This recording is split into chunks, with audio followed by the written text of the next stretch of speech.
Almost $8 billion in major infrastructure activity is moving across rail, energy, road and regional health infrastructure. But for operators, the real question is not only where the work is, it is whether your fleet, finance and timing are ready before the opportunity becomes urgent. Because by the time the work lands, the operators in the strongest positions are often not starting from scratch.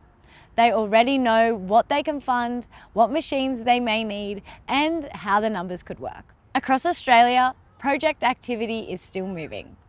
We are seeing major rail works, energy infrastructure, road and bridge programs, and regional health projects continue to progress. But these projects do not usually create demand in one clean wave. They often move through awarded packages, staged delivery, enabling works, early site preparation, access works, bulk earthworks, utilities, subcontractor demand, and support fleet requirements. That matters for operators because the first opportunity may appear before the broader market is talking about it. And if the business is only starting the finance conversation once the machine is already needed, options can become narrower very quickly. Finance readiness is not about borrowing for the sake of it. It is about knowing your position before timing starts making the decisions for you. That means understanding things like what funding capacity may be available, what financial information a lender may need, what deposit or equity position makes sense, whether the asset is new, used, or private sale, how supplier timing could affect the decision, and how repayments would sit against expected utilisation and cash flow.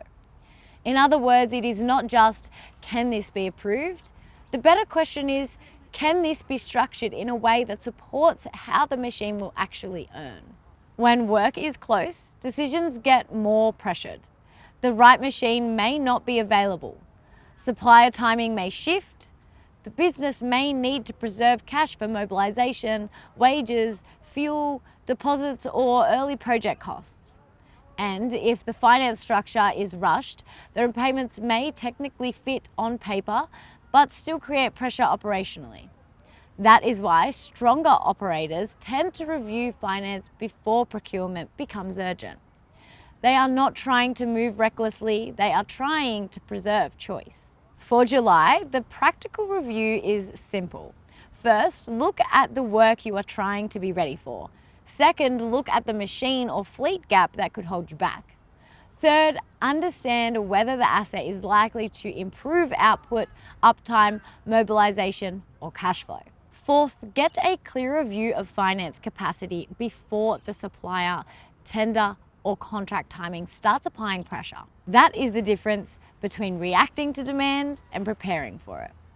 The goal is not to buy more gear for the sake of it. The goal is to make sure the right income producing asset is available when the business needs to move. At TMF, we look at machinery finance through the commercial reality of the operator. We look at how the asset earns income, how repayments fit cash flow, how working capital is protected, whether the structure gives the business enough flexibility, and whether the timing supports the opportunity rather than creating pressure behind it. That is why the finance conversation should happen before urgency appears, because clarity early can create more control later. If you are looking at upcoming work, reviewing fleet capacity, or trying to understand whether your next machine move is realistic, now is the time to map out the numbers. Talk to TMF before the timing becomes urgent.